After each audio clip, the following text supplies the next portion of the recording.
Hi there, Giovanni here at Frap Audio. Today we are in the studio with Federico Scari. Hi everyone. Federico. Hi. We're checking the 2806 in actual mixing situation. So Federico, tell us what we're going to listen to.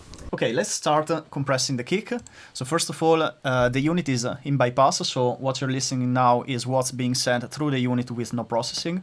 Okay, I'm going to stop you right there just to explain that the unit has two off modes. The first one, which is the hard bypass we're listening to now, which basically rewires the input straight to the output and bypasses the whole unit.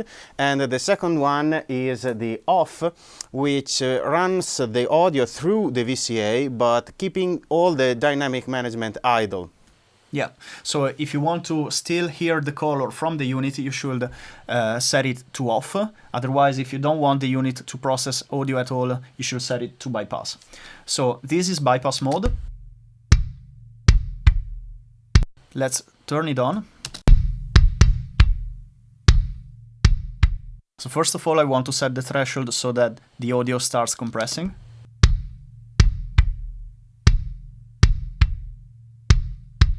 I'm gonna set the ratio, and I want it to be very controlled, so I'm raising the ratio. Let's set the attack and release time.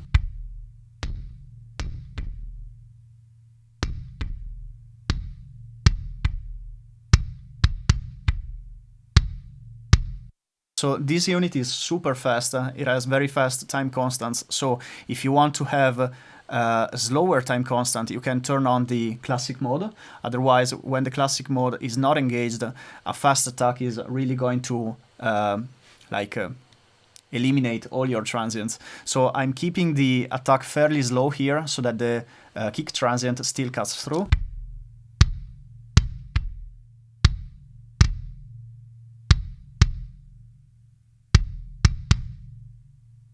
And I'm keeping the contour low, so with a flat curve, because this is compressing a kick drum, so I want it to be triggered by the low frequencies.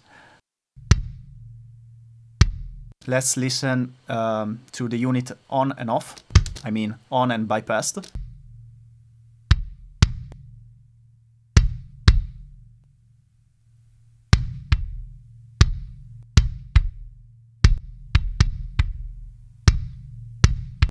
Okay, and this is in pre-mode, which means that the makeup gain is actually working as the output gain.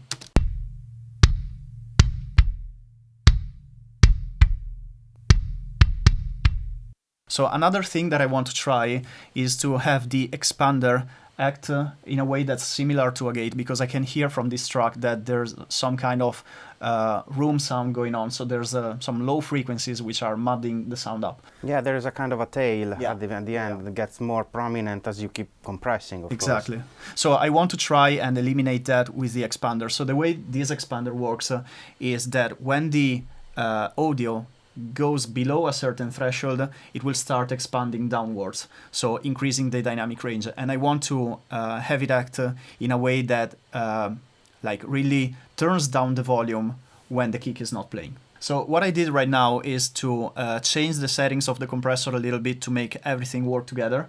And what's happening is that when the compressor stops working, the expander kicks in. So let's hear how it's sounding right now.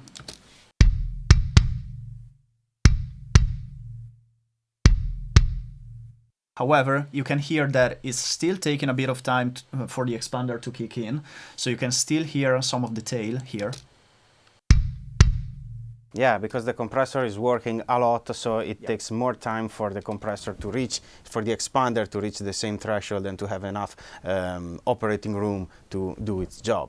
Exactly. So one of the reasons might be because the ratio here is fairly high, because it's 6:1. So if I lower the ratio, you should be able to hear that the expander kicks in faster and in a more smooth way, because the audio is less compressed. So it's going below the threshold sooner and in a smoother way.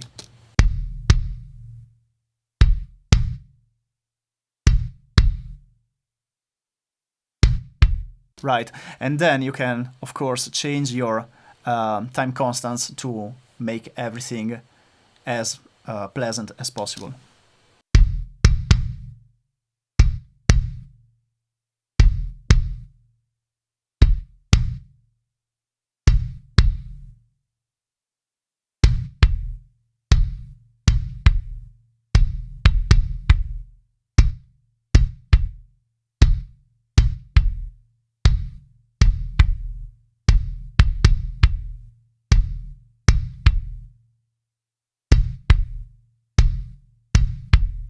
Okay, so by doing so, we've been using the compressor and the expander to perform two separate operations on the same kick track. So we use the compressor with, I would say, a fairly gentle compression. Did you use? We didn't smash the transient or. Well, it was a pretty hard compression as far as ratio goes, but Okay. I had a slow attack because I wanted Okay. to retain the transient. So Yeah, so fairly high ratio, but we've been very careful by using the ratio in order to give the expander some room to remove the extra tail that was suddenly brought up by the more aggressive compression. exactly. So this is an example of how the two different operation, the two different time constants can work together in a consistent dynamic processing.